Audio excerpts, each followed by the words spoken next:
عبداللہ کے مصعب رحمۃ اللہ علیہ کے پاس دفتر سے کیا یہ کہ دفتر سے ادھر چلا دواخانے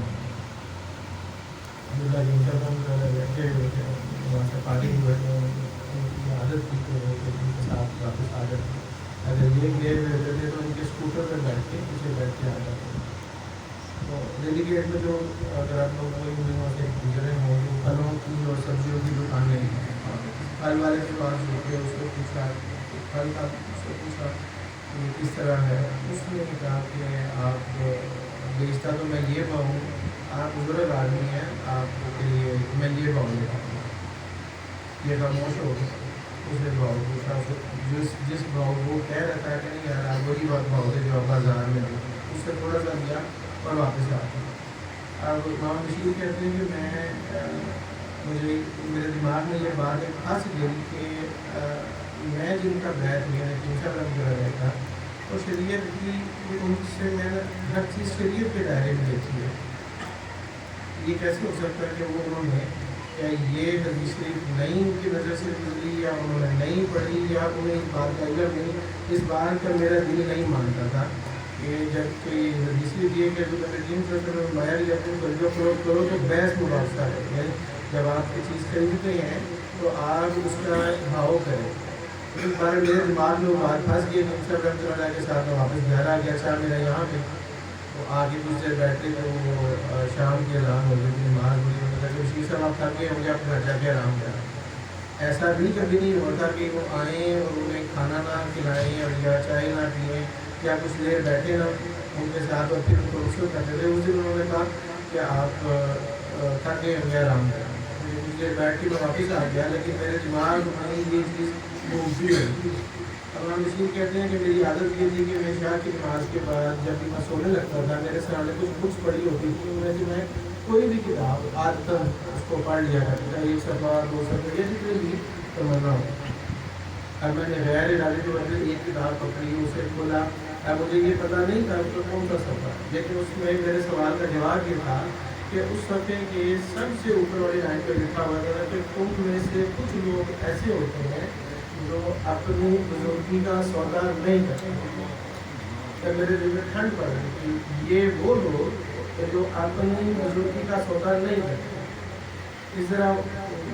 حافظ صاحب نے بتایا کہ حافظ صاحب کہتے ہیں کہ مجھے میری عادت یہ تھی کہ میں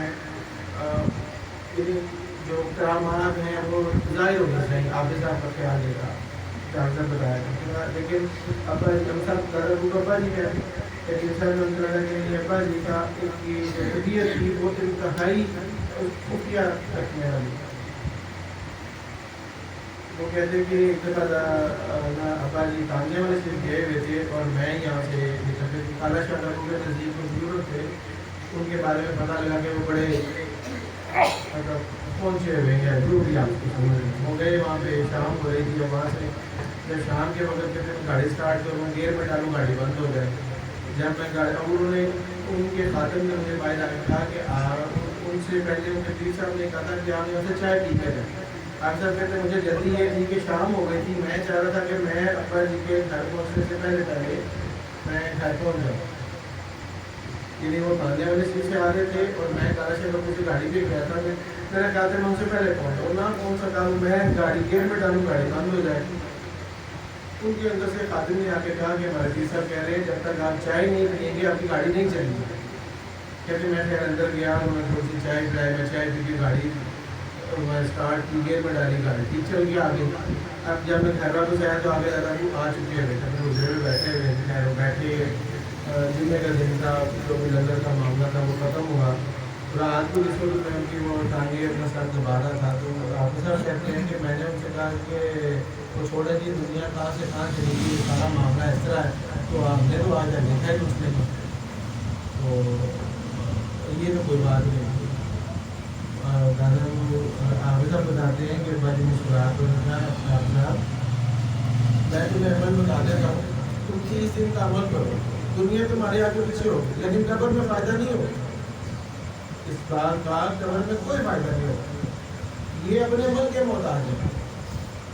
جو اللہ کا ولی ہوتا ہے وہ اللہ کی رحمت کا محتاج ہے، اور اپنے عمل کا محتاج نہیں ہوتا۔ اس طرح حافظ صاحب بتاتے ہیں کہ میں نے بھائی سے کہا کہ دیکھیں دکان کے معاملات اور اس طرح کچھ تنگی ہے یا اس طرح کی انہوں نے بات کیا. صاحب نے کہا کہ دیکھیں انہوں نے کہا دیکھو حضرات اس طرح کی بات مت سوچو, تم اپنی آنکھوں سے آج کتنی دیر, ہاں وہ یہ بتا دیں کہ ایک دن بارش ہو رہی تھی, ہم دکان پہ تقریباً فارغ بیٹھے ہوئے تھے. میں گودام سے آیا, آبے صاحب بتا رہے, میں گودام سے آیا تو بھائی غفور بھی بیٹھے تھے, محبوب بھی بیٹھے ہوئے تھے, وہ بھی ابا جی بھی بیٹھے ہوئے تھے. تو میں نے ان سے کہا کہ آج بہت مندہ ہے, آج کام ہے بہت مندہ ہے. تو دادا کو میرے ابا جی کے کام میں آواز دی, انہوں نے مجھے اندر بلایا, انہوں نے کہ آبے صاحب آپ کتنی دور تک دیکھ سکتے ہو, جہاں تک مطلب نظر ساتھ دیکھتی ہے, جب تم اپنی کمر تو دیکھ نہیں سکتے, ادھر بھی کوئی رہتا ہے,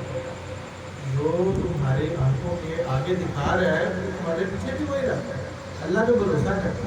اللہ پہ بھروسہ کرو, اللہ پہ اللہ مہربانی کرو. اس طرح ابو صاحب کہتے ہیں کہ ایک دفعہ میں نے ان سے کہا کہ آپ مجھے کچھ دکھائیں اپنے کراموں کا. مجھے تم کیا چاہتے ہو, تم کیا دیکھنا چاہتے ہو. میں نے اس دن دادا کو وہ کچھ غصے میں آئے, تم کیا دیکھنا چاہتے ہو. دادا کو نے کہا اچھا تم آنکھیں بند کرو, آنکھیں بند کر کے آنکھیں کھولی. تو دادا کو نے اپنی الماری کھولی, ساری الماری, ساری دیواریں, سارا فرش ایسے تھا جیسے خالص سونے کی اینٹیں لگی ہیں. اور جب میں ایک دم آنکھیں پھاڑ کے دیکھنا شروع کر دیا, دادا کو نے کہا یہ کچھ بھی نہیں ہے, مقصد دنیاوی دولت کا نہیں, یہ کچھ نہیں ہے, اس کا قبر میں کوئی فائدہ نہیں ہے. قبر میں اسی بات کا فائدہ جو کہ خالص ہو گیا اللہ کی عبادت کا, خالص بات اپنے اندر پیدا کرو, اللہ راضی ہوگا. غازی صاحب کی رحمۃ اللہ علیہ, غازی صاحب بھی بہت مطلب گزرا, بہت مطلب گزرا. بھی دادا کو مطلب اس طرح کے معاملات یہ باتیں ان کی نیچے سلسلے ہوتے ہیں جو ایک زندگی کا نچوڑ ہے. اللہ تعالیٰ ہم نے ان کے نقش قدم میں چلنے کی توفیق عطا فرمائے.